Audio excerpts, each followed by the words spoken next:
Michelle again, and I realized last week I was so excited about the amethyst glass and telling you about it and how neat it is and how interesting and useful as a dating tool that I didn't mention all of the other colors of glass that are out there. And I have an example here, but I don't have everything by far.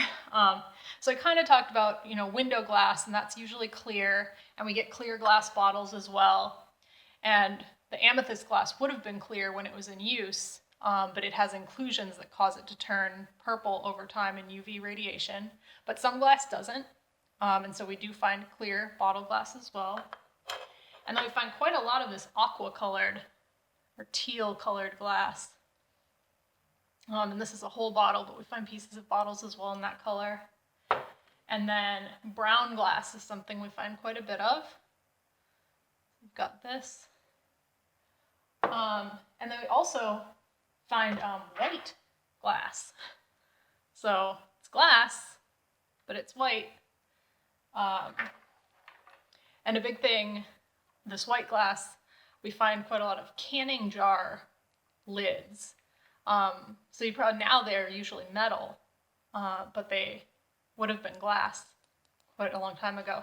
And you seal them, you put them on your canning jar, you seal it, you heat it, and your food is canned and good for a long time in just a cupboard or something. So we found a lot of canning jar pieces. And then I have one other darker shade of that kind of blue teal glass. And this isn't a bottle, obviously, but it's just an example of the colors you can get. Then you can get lots of other colors as well, kind of circus glass and that kind of stuff. So it comes in lots of different colors, and some of it's kind of iridescent. Lots of neat things that have been made over the years, but typically this is the stuff we find, especially in the Parkin area. This is what the kind of glass that people were using. And so then to talk more about bottles, like we kind of started to last week, bottles are neat because you can see a lot of different things about them. And so first off, labels, right? So usually nowadays we have kind of these plasticky labels on plastic bottles, but at one point in time, they would press the label right into the glass. And so you can see there are words on there. So this label could never be torn off or lost. You have it right there on the glass. And this one I think is interesting. It's called Dr. Kilmer's Swamp Root Kidney, Liver, and Bladder Cure. And it was made in Binghamton, New York, and it was made prior to 1906.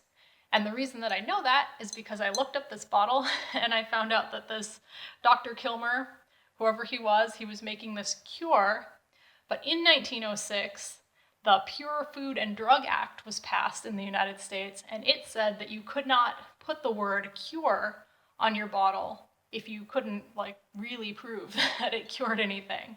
And so a lot of labels switched to the word remedy after that. So they still made this after 1906, even though it probably didn't do much of anything. And they would have changed the word to remedy so they could get around that law. So I thought that was really interesting, something you can learn about. By just using the little bit of information here, I was able to just put this into Google and find quite a bit of information about this bottle, which is pretty cool. And someone probably that worked for the Northern Ohio Mill Company or something, or lived here post that, used this bottle because we found this at Parkin. So I think that's pretty neat. And then some other things you can look at on bottles is you can look at how they would have been sealed. So we've got bottles like this that look like your standard bottle that you'd see now, right? Like if you get like a root beer or something that comes with that little metal lid and it seals around like that.